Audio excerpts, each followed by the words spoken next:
Estamos de volta com o Pauta Especial aqui pela sua TV Educativa Canal 3. Voltamos a conversar com o professor Avelino Balbino. Ele é economista e é diretor da Escola de Gestão e Gerencial. Eu interrompi o senhor no bloco anterior, exatamente quando a gente estava falando sobre as taxas de juros, né, e sobre a intervenção do próprio governo nos bancos oficiais, diminuindo o spread, por exemplo, diminuindo as taxas de juros ao consumidor final, mas como um remédio. Isso deveria ser uma vacina, né? A gente tem que prevenir esse tipo de situação. Estava muito voraz o consumo. Nessa situação, a gente vai fazer o seguinte: as famílias, ao longo do ano, vão estabelecer, vão resolver seu problema de endividamento, vão colocar em níveis mais moderados. Então, a expectativa para 2013, vamos colocar tudo dando certo, né? Tudo dando certo. Vamos pensar da seguinte maneira: a taxa de juros, a taxa Selic e a taxa de juros de longo prazo, a TJLP, estão em níveis muito baixos. O spread bancário tem reduzido um pouco. Há uma melhor condição de financiamento em termos de preço, para as indústrias, para as empresas e para as famílias. Isso, de certa forma, poderia estimular o consumo e o investimento. Existe uma série de medidas que o governo está tomando para colocar dinheiro no BNDES através do Programa de Sustentação do Investimento, para que eleve o nível de investimento do país. O país só volta a crescer com o maior nível de investimento. O país também tem um programa de privatização, vou ser bem claro em relação a isso. Foi muito pragmática.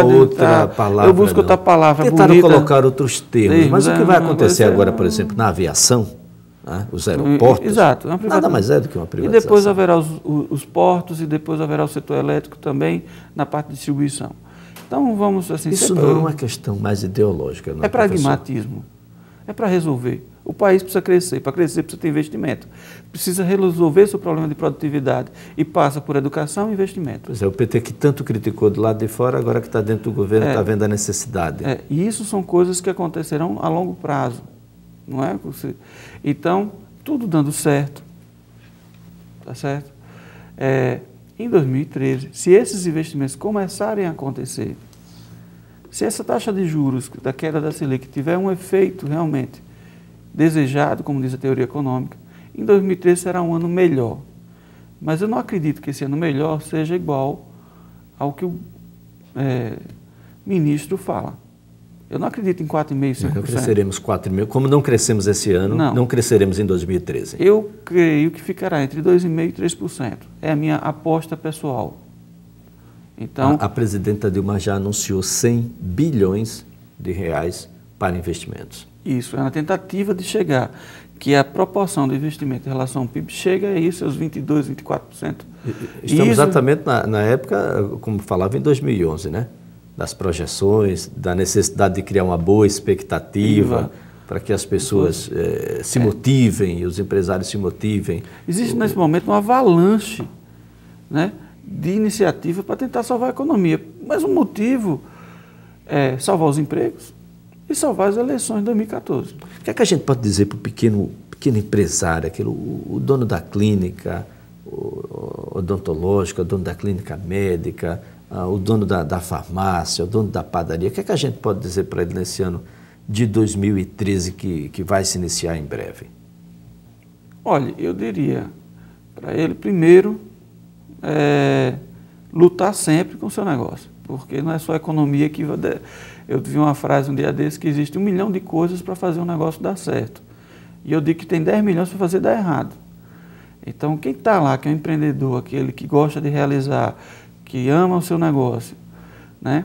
Essa pessoa vai lutar bem. Investimentos de longo prazo seria um bom negócio. Tem muita gente correndo para Minha Casa Minha Vida como se fosse comprar uma televisão. Eu diria, só que são 20 anos, 30 anos. Eu diria que para o pequeno empresário que está um bom momento de tentar investir. Por quê? Porque se você tiver condições de financiamento bancário, se você souber utilizar o financiamento bancário, você vai encontrar possibilidades de fazer bons investimentos. E esses investimentos é que vão garantir a sua competitividade no futuro. Hoje a dica que eu dou é o cartão BNDES. O cartão BNDES é muito interessante para o pequeno empresário. é um amigo do pequeno empresário. Ele não tem fiador, ele é um cartão. Na hora que você consegue o crédito, você consegue o financiamento, tem 48 vezes, a taxa abaixo de 1% ao ano, ou ao mês, né? É um mecanismo que ele deve usar ao seu favor, comprar máquinas, equipamentos, né? E buscar linhas de capital de giro barato. Hoje, os bancos públicos, a Caixa Econômica e o Banco do Brasil, têm essas linhas para capital de giro. Então, ele deve pensar um pouco na saúde financeira dele e pensar sempre em expandir seu mercado. Quando eu falo expandir seu mercado, eu tenho por obrigação dizer que você busque sempre mercados fora de nossas fronteiras. Porque o estado de Alagoas é um estado pequeno, é um estado pobre. E às vezes a nossa capacidade produtiva só se realiza quando a gente encontra novos clientes fora do mercado. Não é porque você é pequeno empresário que você deve se limitar a vender localmente. O mundo está à sua disposição.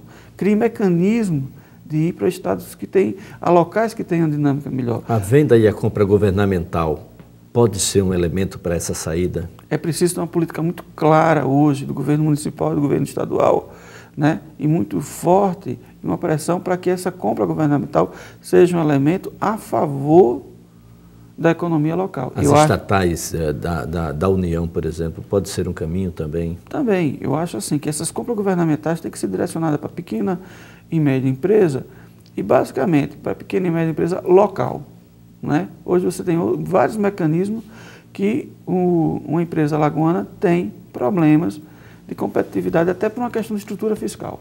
Agora, professor Avelino, e para o cidadão comum, como é que deve ser o comportamento em 2013? Tem muita gente aí que ainda está naquela ciranda dos cartões de crédito, vários cartões, um tentando cobrir o outro e ao término está todo mundo descoberto. E também com as financeiras, né? Financeira que está oferecendo, olha, eu compro a sua dívida, venha para cá que eu te dou mais dinheiro, você fica sem dívida, ainda fica com dinheiro no bolso, isso é um sonho de consumo. Elias, vamos estabelecer problemas financeiros, todo mundo teve, ou já teve, ou tem, ou terá. Não é privilégio de ninguém. Então não há problema em querer discutir dívida. A primeira coisa que eu digo para o cidadão é ver sua capacidade de pagamento e ser claro na hora de negociar com seus devedores. E não se iludir com essa ciranda financeira. Você deve trocar uma dívida cara por uma barata. Existem mecanismos hoje para fazer isso. Alguns até automáticos. Por exemplo, você tem um cartão de crédito muito alto, você encontra alguns bancos já a possibilidade de você trocar aquela dívida do cartão de crédito por uma dívida de um crédito direto ao consumidor, que é um juro mais baixo. Isso é interessante desde que você se controle do outro lado. Tá certo? Mas esse problema de fui inadimplente, isso aconteceu, o que é que eu faço? Isto, de alguma maneira, não é vergonha para ninguém, isso deve ser enfrentado com muita tranquilidade. Tentar fugir não adianta, tem que ser enfrentado. Outra questão que eu digo, que para aquele bom pagador, as situações vão melhorar muito. Por quê? Pelo cadastro positivo. Ele aos poucos vai sendo implementado, e isso vai dar taxas de juros diferenciadas em algum momento no tempo. Então, para o bom pagador, é sempre importante. O bom pagador não é aquele que, atrasei 30 dias, atrasei 60 dias. Não, isso ainda continua como um bom pagador.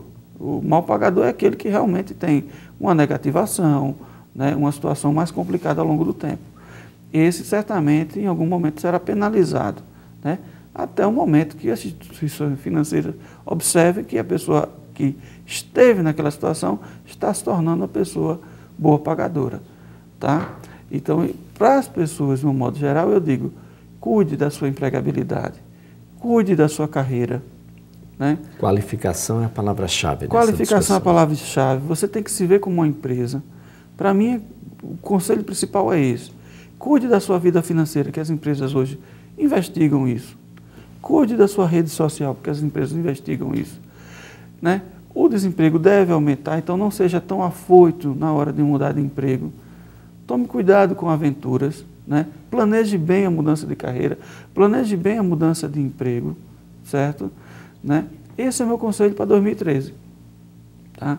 E sem preocupações. Se acontecer algum problema de endividamento, crie situações para resolver esse problema de endividamento. Mas tem não que enfrentar, descuide, né? Não dá para fugir, a dívida existe. Não descuide de sua carreira profissional. Tenha ela. Essa é a questão-chave. Eu tenho visto muitas empresas que são comandadas por pessoas de fora, algumas do setor turístico, que vêm a mim atrás de pessoal qualificado, né, gerentes, supervisores, coordenadores, e reclamam muito da nossa mão de obra, mas muito, e muitas começam a importar. Então, essa dinâmica que o Estado tem gerado através da indústria e do turismo, parte dela pode estar se perdendo por culpa nossa, dos alagoanos, culturalmente, de não ver a nossa carreira como algo importante, de ser disciplinado na hora dos procedimentos da empresa, de ser comprometido com a empresa, de ser comprometido com você mesmo na hora da qualificação profissional. Eu acho que para as pessoas e para as famílias, esse é o projeto para 2013. Para 2013, 2014, 2015, 2016. Isso é um projeto de vida. Exato. Que precisa ser enfrentado. Isso sim tem um efeito real na economia. Essa busca desenfreada que aconteceu pelo Minha Casa Minha Vida é um investimento de 20, 30 anos, em alguns casos até 35 anos. Não pode ser uma decisão tomada como se fosse comprar uma televisão, um fogão, uma geladeira. Não, essa é uma decisão que deve ser tomada com muita cautela. É um investimento familiar que é cheio de emoções, porque o sonho do brasileiro, o sonho principal do brasileiro, é aquele que significa segurança para a família. As famílias não estão durando tanto assim quanto o investimento. Não, a média infelizmente, tem sido bem mas menor. assim, as pessoas imaginam que ter a sua casa é ter uma segurança, um local para onde ir. Então isso é um aspecto, um investimento que tem um conteúdo emocional muito grande, Elias. Mas mesmo tendo esse conteúdo emocional muito grande, é preciso colocar. Se eu tenho uma carreira sólida, bem construída, não pretendo descarrilhar, como a gente fala em RH, dessa carreira. Se eu tenho, né, um comportamento no setor financeiro, ou seja, eu cuido bem da minha vida pessoal do ponto de vista financeiro, tá? Devo fazer? Acho que é uma oportunidade muito boa. Muito bem, professor. Muito obrigado. Olha, o Pauta Especial termina por aqui, mas estará de volta na próxima segunda-feira, é claro, contando com você. Até lá!